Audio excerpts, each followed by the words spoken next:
Hello friends, welcome to my channel P T Kitchen. আমি সবাইকে স্বাগত ভালোবাসা জানিয়ে আজকে আমি একটি নতুন ধরনের রেসিপি নিয়ে এসেছি।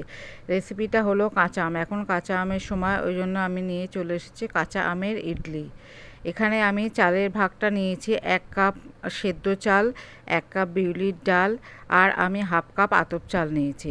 আর কাঁচা আমের যে কাতটা আছে, আমি কাঁচা আমটাকে সেদ্ধ করে কাতটা বার করে নিয়ে আমি চালের সঙ্গে মিশিয়ে দিয়েছি। এখানে ইডলিটা একটু নতুন ধরনের হবে, একটু টক টক ভাব থাকবে, এই জন্যই আমি এখানে কাঁচা আমের ইডলিটা তৈরি করছি। এইভাবে আমি ব্যাটারটাকে তৈরি করব। ব্যাটারটা তৈরি করার পর আমি এখানে একটু ফুড কালার দিয়ে দেব। আর এই ফুড কালারটা বেশি পরিমাণে দেব না, অল্প পরিমাণেই দেব, যেহেতু কাঁচা আম একটু ফুড কালারটা না দিলে ভালোও লাগবে না দেখতে, ওই জন্য একটু অল্প পরিমাণে আমি ফুড কালারও দিয়ে দিলাম।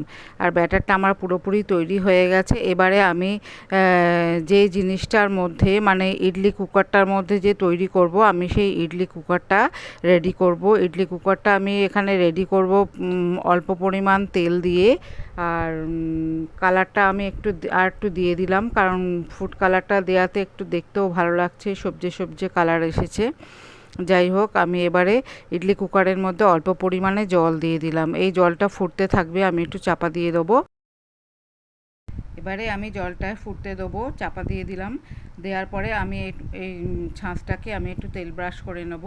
তেল ব্রাশ করে আমি ব্যাটারগুলোকে এর মধ্যে আমি দিয়ে দেবো একটু একটু করে। একটা হাতা আছে, হাতার সাইজে করে আমি পুরোপুরি দেবো না, অল্প অল্প ফাঁকা রেখে দেবো, কেননা এটা যখন ফুলে উঠবে তখন পুরো উঠে যাবে, ওই জন্য অল্প অল্প করেই দিতে হবে।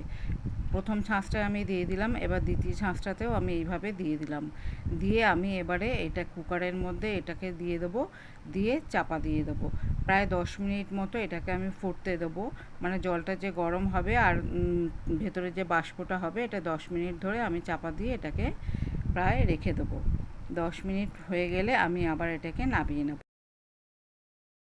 10 মিনিট হয়ে গেছে। এবারে আমি দেখে নেব একটা টুথপিকের সাহায্যে, এটাকে একটুখানি গেঁথে নেব, গেঁথে দেখে নেব গায়ে লেগেছে কি না। দেখুন পুরো টুথপিকটা পরিষ্কার হয়ে গেছে, কিন্তু গায়ে লাগেনি।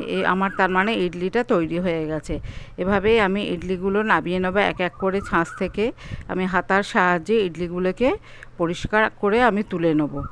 মোটামুটি আমার ইডলিটা তৈরি হয়ে গেছে। আর আমি এখানে উড়দ ডাল আর ছোলার ডাল দিয়ে আমি এখানে ইডলির ডালটা বানিয়েছি, সব রকম সবজি দিয়ে দিয়েছি মোটামুটি।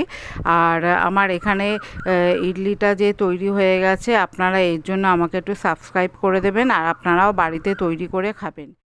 ফেসবুক পেজ থেকে দেখেন তাহলে আমাকে অনেক অনেক ফলো করে দেবেন, কমেন্ট বক্সে কমেন্ট করে দেবেন।